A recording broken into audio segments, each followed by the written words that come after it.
You wanted the best. You've got the best podcast. The hottest podcast in the world. The Chris Voss Show, the preeminent podcast with guests so smart you may experience serious brain bleed. The CEOs, authors, thought leaders, visionaries, and motivators. Get ready. Strap yourself in. Keep your hands, arms, and legs inside the vehicle at all times, because you're about to go on a monster education roller coaster with your brain. Now, here's your host, Chris Voss. Hi, folks. Chris Voss here from thechrisvossshow.com, thechrisvossshow.com. Is there ever a time after 14 years I can quit doing that for you people? Like, I pay money for that. Anyway, guys, thanks for always running up to me at shows or wherever I'm in public and screaming at me, the Chris Voss Show! And then I'm like, security. But we love you. We love our audience. We love you guys so much. There's no other podcast host that loves you as much as I do. Like, if I could, I would come to all of your homes and hug you. I'd have to have you sign a written thing that says it would be legal for me to hug you. But I would hug you because I love my audience. Without you guys, it's just me sitting here talking to a mic, and that would be a really bad 14 years. 1,400 episodes. You know, we're almost to that. And in August, we turned 14 years old.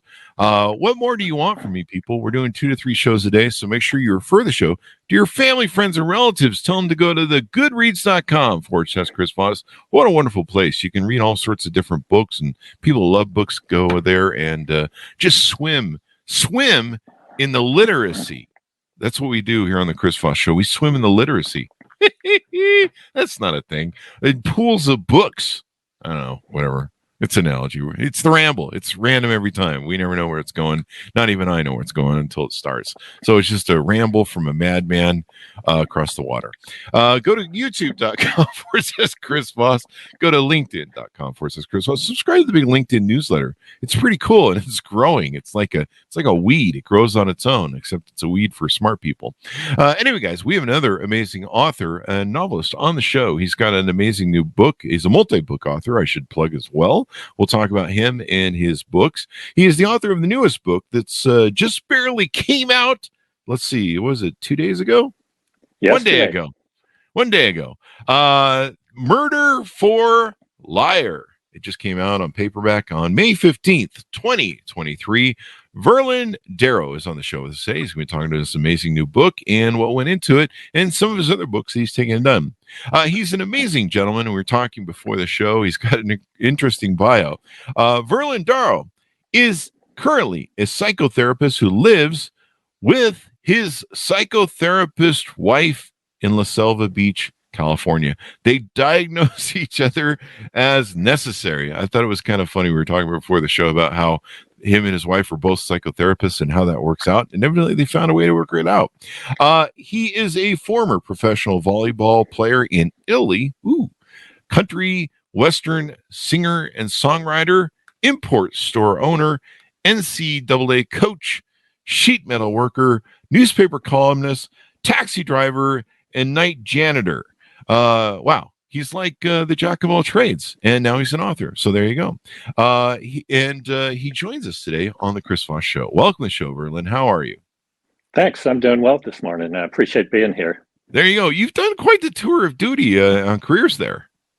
Yeah, I just kept trying to find something that worked, and sometimes things worked for a little while, and then they wouldn't work, and then I had to graduate myself out of it and try something else. And when you say jack of all trades, that implies I was good at all those things, and I certainly wasn't. Well, that's the thing we do in life. We try on different things and we see what sticks with us. Why did psychotherapy become your the thing that you stuck with? Well, there's kind of an odd answer to that. I was kind of an assistant guru in a small cult, believe it or not. And, really? Yeah, really. And that wasn't in your bio. Well, it's in the longer bio, but I didn't want to turn people off immediately because cult has such a negative association. It was actually a benign outfit where everybody was helped quite a bit, except for one person who was definitely anti-helped. Wow. But anyway, I just followed orders, and he assigned me to start an import store in another town, and so I did with a partner. And after about a year, she begged out and said, I don't want to do this anymore. I don't want to be with you anymore. The hell with you, basically. And he came and said, do you want to keep doing this on your own? And I said, no, I never wanted to do it. You just made me. And he said, "Oh, well, that's what I thought. Why don't you go to school to be a therapist?" Oh, So I did. I didn't even know what the letters stood for. The PhD. Well, in this case, it's something called LMFT, but it had different letters back then. It was I don't remember, and it had C and C in the name, I think, for child and couples or something. So I was there about 2 weeks. So I couldn't very well ask because everybody else had been a psychology major and was, had planned this career carefully.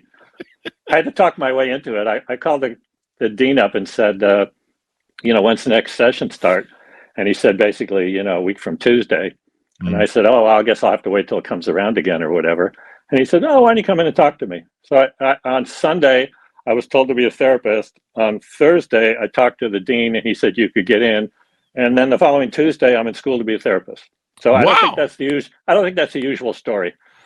Well, there you go. Well, you seem to have made it work, and you're married to a psychotherapist. I would probably pay to see those arguments. Can we get that on Netflix or something?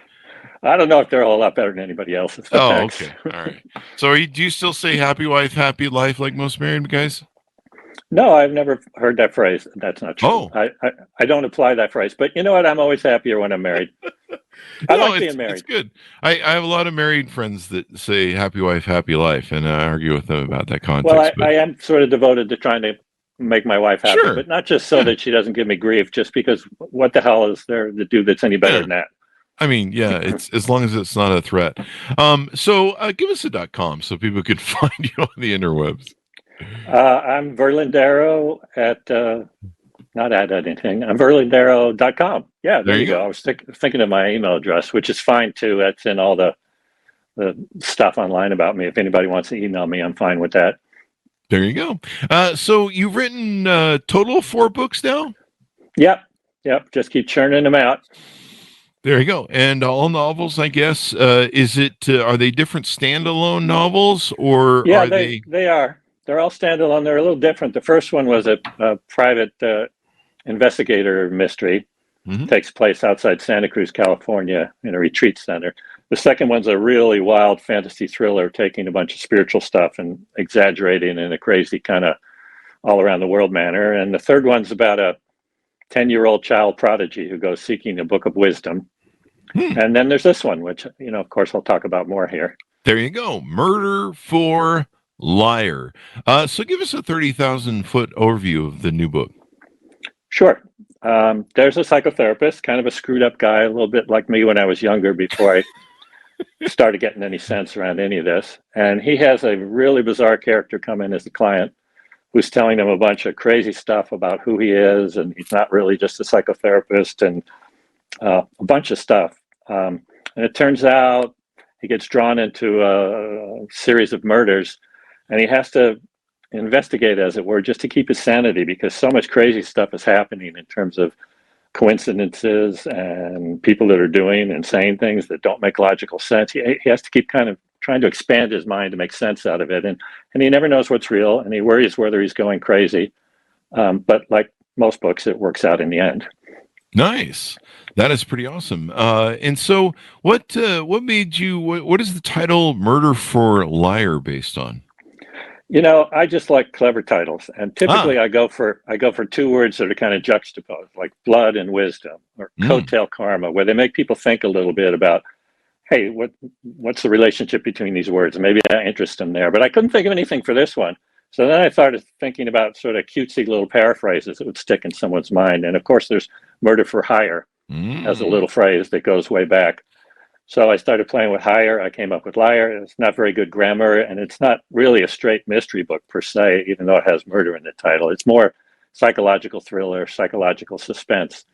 But what I've learned from titles and covers is they're just to get people to start reading it. And then once they do, I don't think too many people resent the fact that the title wasn't exactly on the mark, Oh, there you go. Murder, you say. So there's murder involved, huh? And there are murders, and there are people lying. Well, that's something people do, I hear. Hi, folks. Here's Voss here with a little station break. Hope you're enjoying the show so far. We'll resume here in a second. I'd like to invite you to come to my coaching, speaking, and training courses website. You can also see our new podcast over there at chrisvossleadershipinstitute.com. Over there, you can find all the different stuff that we do for speaking engagements if you'd like to hire me, training courses that we offer, and coaching for leadership, management, entrepreneurism, podcasting, corporate stuff. With over 35 years of experience in business and running companies as CEO. And be sure to check out chrisvossleadershipinstitute.com. Now back to the show. Oh, yeah. Is there a lot of murdering, or is there a murder and then do we have a protagonist that has to solve everything? There's I don't know, 4 or 5 murders. They all kind of happen in the background, although there are some physically threatening, dangerous situations that the protagonist goes through. It's not the kind of thing like I don't know, the amateur sleuth lady who goes out of her driveway and finds a body that her neighbor fell into the rose bush, and now she has to sort it out at this kind of personal, individual kind of level. It's much more like there's some sort of conspiracy of events being orchestrated that's connected with all this that he's getting jibed around from. There you go. And so tell us more about the protagonist. What sort of character are they? Well, he's a great big guy. He's pretty isolated and alienated. He'd been in a bad accident, and he had his burns on his face. And following that, he's just sort of given up on life in the sense of expecting much good stuff to happen. He just plods along being a therapist. He's not necessarily bad at it. And we're up in his head, seeing the way that he thinks as he's trying to help people and as he's trying to sort out. And I think that part's pretty realistic. This is the way that character, as a therapist, would think about things, as far as I can tell anyway. Once again, projecting my younger self into my older self's body. And he's sort of ripe for something to come along for him to grab onto and get going with. And he's also kind of vulnerable because in many respects, he has a lot of needs that aren't getting met. So if you want to run a conspiracy with somebody like this, you got some vulnerable points to work, Mm-hmm. And he's smart.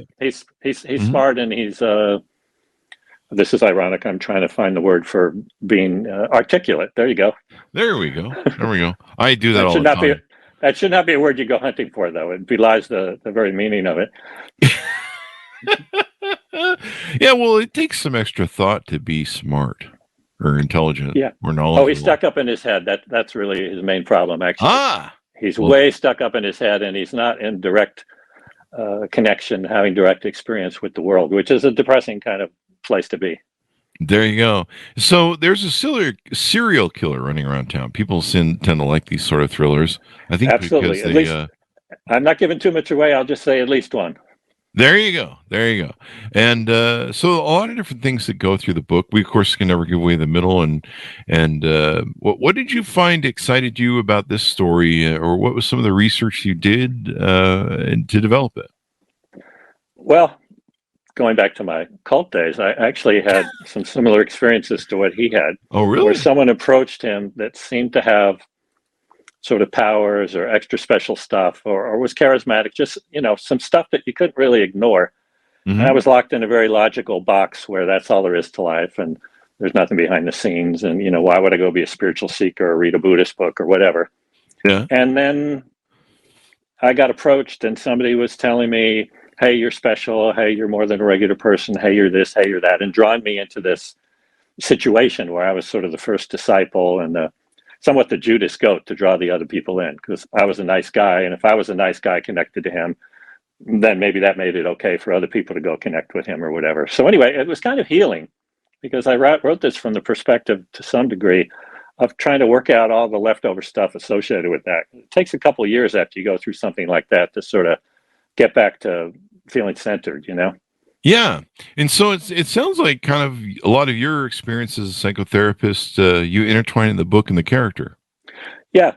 I really tried, despite the intensity and kind of extreme circumstances of the book, I try and write it from the point of view of how would a regular person deal with all these extraordinary circumstances? So the one going through them does not necessarily have any kind of it's not every man in the sense that, most people are giant and depressed with burn scars, but it's every man in the sense that here's how I would react if this happened to me. Here's how I would react if that happened to me. I mean, I don't really identify with the character. He doesn't speak for me. He says a lot of stupid shit I would never say. But at the same time, the way he reacts to things, I feel like I know about that stuff. That's it. It feels like sort of a rarefied topic to have lived through and be able to write through. There you go. There you go. How much of did you include any characters that you knew, or maybe use Hollywood characters as a reference point, or how did you come up with the characters and develop them? They were pretty invented. Some of them, there are some, sessions in therapy, and some of those people are sort of amalgams of various people I've worked with. There you go. But for the most part, they invented themselves, actually, is a better way to say it. I start with like one idea, and then sort of one idea for who this character is going to be in the book.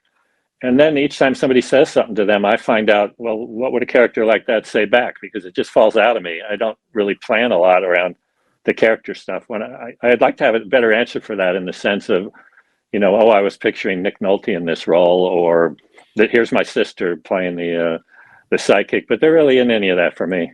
Yeah. I imagine being a psychotherapist, you have so many different characters and people that come around you in different scenarios. I've certainly worked with a lot of extreme situations and wild people. In my younger days, I worked in a few kind of fairly intense settings, and I took on all comers as a private practice person. So I would get the people where other therapists would turn them down because I wouldn't say they're too crazy, but they were too challenging to deal with in the room, maybe because of personality disorders. And then later, I worked in some institutional settings where, HMOs and that kind of thing, where I got a great diversity of ethnicities. And, who signs up for an HMO? It's often higher functioning people, but they still have a lot of problems, just different ones. So between that and all the different careers I had before, I feel like I've had exposure to just a ton of different kinds of people, and maybe more understanding about them than most, because I had to figure them out to try and help them in the room. Yeah. It's like, why are you so screwed up? That's pretty much what my psychotherapist says to me every week. And then he says... Pretty much the bottom line, but asking it as a why doesn't tend to get you anywhere. That's true. He keeps trying to get me to get that lobotomy scheduled. And I think I can understand that. For most of my life, I figured I'd be better off with one, too. Yeah. I mean, it certainly would, I drew out the side of my face anyway, so I might as well just finish the job. Good thinking. There's that. Well, anything more you want to tease out in the book before we go, and that we haven't touched on? Well, sure. I just want to reiterate that, it is a suspense novel, and the idea is that you want to keep turning the pages. So far, I've had 2 professional reviews come out, Seattle Book Review and some site online that's supposed to be pretty good, but I never heard of. And they both said they had trouble putting the book down, and they were really looking forward to finding out what happened next. And that's because sort of everything that happens is a mini mystery. It can't really be figured out until you get a little further down the book. And then there's another mystery, and that can't be figured out. It's not like there's one fell swoop mystery that we're working towards gradually. It's things keep happening out of the blue that are just weird, that the guy can't make sense of, and the reader is along for the ride, so they're confused and they can't make sense out of it, but not at an uncomfortable level, hopefully. So the bottom line is it's fun to read. It has a lot of ideas embedded in it. At this point, I'm sort of a secular Buddhist, having been through my other kind of experience where I just see the world in terms of we're all in this together, and the bottom line is kindness, and that's a lens that informs me as the writer, not so much the characters per se, but it's back there. So I'm weaving in, as this character is having to go to advisors and stuff to figure out what to do and to see his own therapist. I'm weaving in my idea of wisdom and suggestions coming from all the things I've learned. So I think it has more substance at an idea level than a lot of these kinds of books. It's not purely a thriller where, at the end of it, you feel kind of like, well, that was great. It was sort of like eating a piece of candy and it tasted great, and now the candy's out of my mouth, so to hell with it. Hopefully some of it'll stick to people's ribs. That's my goal anyway. I always try to embed a lot of ideas in the books. There you go. Well, it's definitely interesting from the depths of it all, and there's so much you can learn about all of this.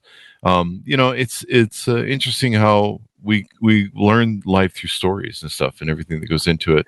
Anything more you want to tease out before we go? Well, just in response to that, I also think that people understand themselves in terms of stories.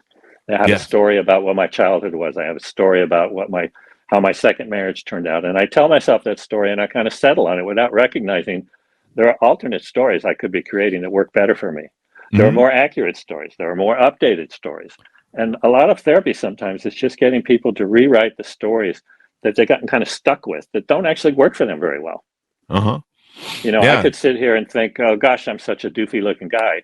Maybe that was something I decided when I was 14 or whatever.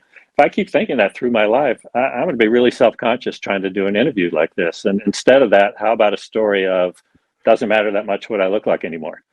Kind of covers all the bases, even if I am doofy looking. Yeah, and I'm not agreeing with you. You're goofy looking, by the way. I was saying yes to what you said. I always joke with people when I'll tell fat jokes, a million fat jokes, and people will be like, yeah, and I'm like, well, you didn't have to agree with me. But I know I'm kind of a little overweight there. I had one too many burgers, but it's interesting to me how we learn through stories and how that's kind of our operating owner's manual. And I think my audience has heard me talk about that ad nauseum, so I'll leave it at that. But yeah, it's.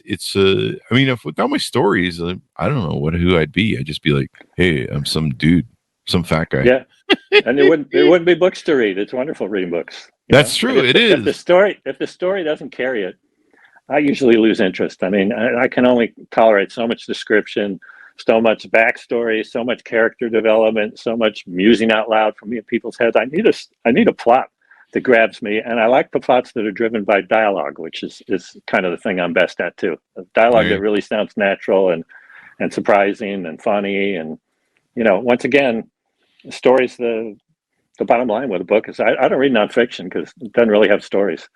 That's true. Some people don't get nonfiction, and of course, some of the nonfiction has good stories too, especially if you read like political science and crap that goes on.